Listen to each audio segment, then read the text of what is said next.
Hey, salut tout le monde, c'est Kyoshiro, j'espère que vous allez bien. Et aujourd'hui, on va discuter de l'épisode 16 de Bleach.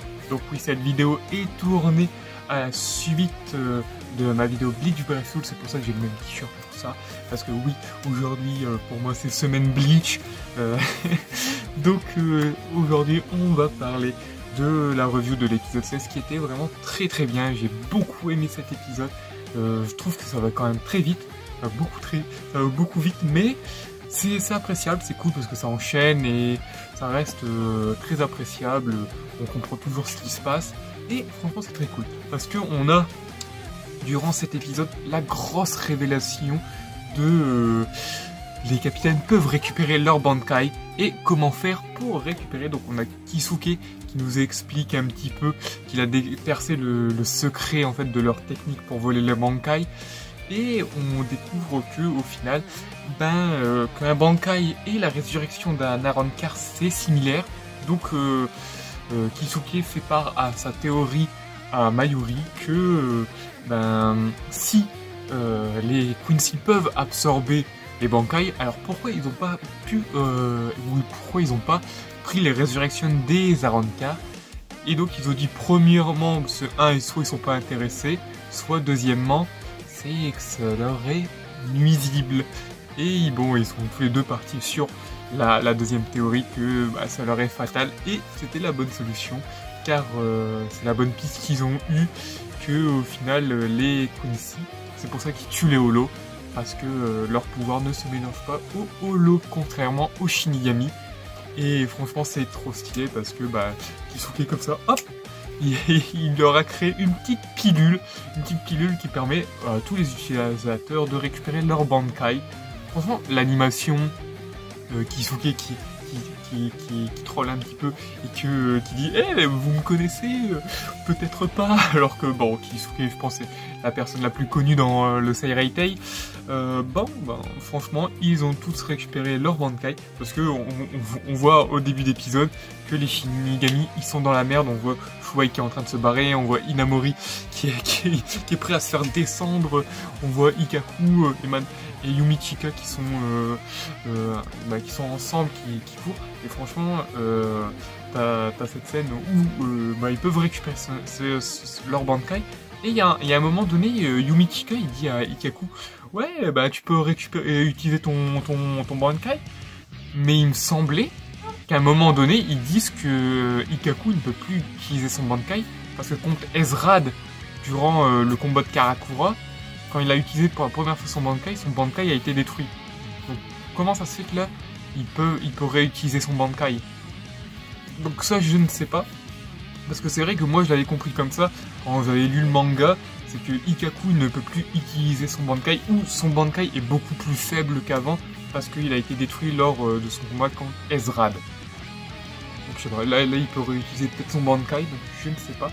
Et donc Ikkaku et Yumichika ils sont rejoints par Shuei et ils vont affronter masculine, donc le Stern Ritter avec un masque, et le mec qui est content, il fait oh yes, un match en 3v1, handicap non-stop. Et franchement le mec, tu le vois, il se balade contre Yumichika et Ikkaku, et il leur a même dit que vous ne battez même pas à fond. Donc le mec il se doute que Ikkaku et Yumichika Ikkaku, j'ai cru que j'étais en train de dire n'importe quoi. Non, que Ikkaku et Yumichika ils sont pas à fond, mais franchement le team-up avec Shuei qui immobilise le Stern Ritter, et que Yumichika et Ikkaku ils attaquent, franchement très stylé. Franchement l'animation est très propre, franchement le combat est vraiment très stylé. Donc là comme ça la petite parenthèse sur eux et clos. On va passer bien évidemment à Toshiro. Donc on voit que dans le début d'épisode comme à la fin il s'était fait éclater, il est au fond du gouffre. T'as le Stern Ritter de je ne sais plus comment il s'appelle, j'ai oublié son nom, il ramène Rangiku et dit bon vous allez mourir ensemble, et pouf, Toshiro qui obtient sa holomorphose. Franchement Toshiro en holomorphose comme ça est trop stylé, parce que oui maintenant tous les Shinigami ont une petite part de holo en eux. C'est moins puissant qu'un Vizard, c'est pour ça qu'ils sont pas en full holo avec les yeux noirs et tout, mais franchement l'animation avec le seiyuu et tout, avec la voix en mode holo de Toshiro, j'ai trouvé ça trop stylé. Je sais pas vous ce que vous en avez pensé, mais moi j'ai surkiffé la scène où Toshiro il entend Yorimaru et d'un coup tu le vois qu'il parle avec la voix comme à l'époque avec Ichigo quand il était en Ichigo masqué. Et franchement je sais pas vous mais cette séquence est tellement stylée et il a défoncé le Stone Ritter I me semble. Franchement j'ai pas fait attention à ce perso, j'ai pas noté, là je suis un peu en mode roue libre de vous dire ce que je ressens durant cet épisode. Donc franchement très stylé, et puis en parallèle on a aussi le combat avec Soifon qui était bien KO, où son vice-capitaine arrive, la sauve, et bah elle fait bon bah j'ai récupéré mon Bankai, bon, allez hop, un coup de lance-roquette dans la gueule de l'ennemi, et au final bah, ça a fait très mal, mais avec la fin de l'épisode on voit que finalement ça n'a pas été aussi efficace que ça, parce que oui, donc on a aussi un des moments dans l'épisode que j'ai surkiffé, que je l'attendais depuis le trailer, que quand je l'ai lu dans le roman, quand j'ai découvert dans Big Fat, je voulais voir absolument, c'est le Bankai de Shinji, le fameux Bankai de Shinji qui est juste insane, le Bankai entre guillemets interdit de Shinji parce que problème c'est son Bankai, pour l'utiliser, pour qu'il soit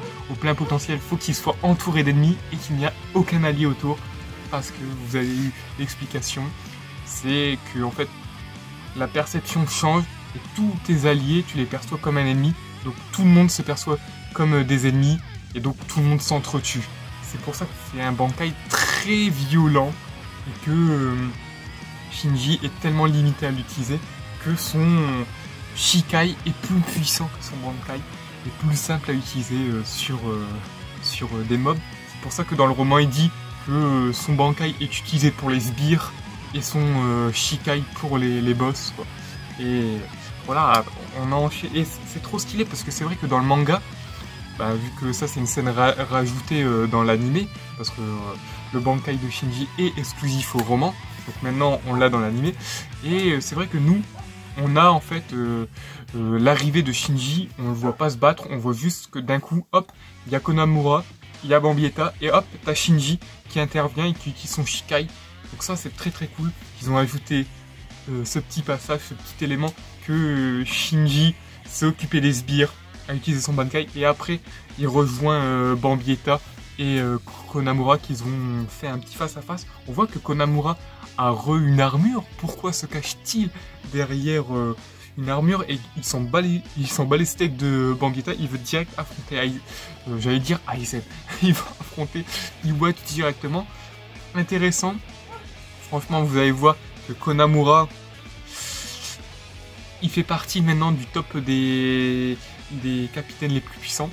Je vous spoil pas, je vous dis rien pourquoi, vous le verrez dans les prochains épisodes, parce que ouais, on peut voir que Shinji au début contre Bambietta il la domine, mais vu que les capitaines ont récupéré leur Bankai, on apprend que quand ils ont fait le Bankai des capitaines, les Quincy ne pouvaient pas se battre à fond, et que là ils ont récupéré leur vol standing, et ça va être incroyable, ça va être tellement stylé le prochain épisode.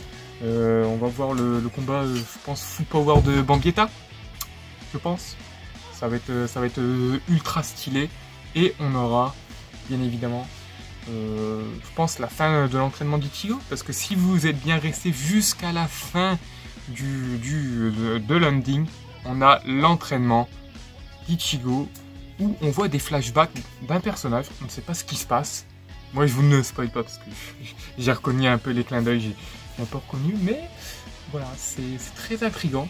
Ichigo voit des choses qui se sont passées et que lui n'a pas de conscience. Voilà, j'essaie de trouver mes mots sans trop spoil, mais c'est très intéressant parce que j'ai cru voir que le prochain épisode Ichigo sort de son entraînement, donc on le verra avec peut-être une nouvelle tenue, peut-être. Bon, bien évidemment on a vu sa tenue dans l'opening, donc c'est pas trop un spoil, mais Normalement, je crois dans le prochain épisode, Ichigo sort de son entraînement. Donc, si je vois à peu près où on est dans le manga, Ichigo il doit bientôt intervenir et on aura bien évidemment normalement le prochain épisode combat Bambietta contre Konamura. Donc sur ce, n'hésitez pas à me dire vous ce que vous avez pensé de l'épisode. Donc je ne suis pas non plus attardé sur tous les détails, tout ça, parce que voilà, il y a pas mal de combats, il n'y a pas non plus énormément de choses à dire, à part la plus grosse révélation de l'épisode, c'est comment faire pour récupérer les Bankai, que Kisuke nous a expliqué. Et franchement, on a quand même pas mal de la transfo de Toshiro qui était incroyable. On a le Bankai de Shinji qui est oufissime. Et je suis content de l'avoir vu enfin en animé. Donc sur ce, n'hésitez pas à me dire, vous dans les commentaires, ce que vous avez pensé de l'épisode. À vous abonner à la chaîne YouTube pour voir les prochaines reviews. Sur ce, moi je vous dis à la prochaine pour de futures vidéos. C'était Toshiro, prenez soin de vous. Ciao!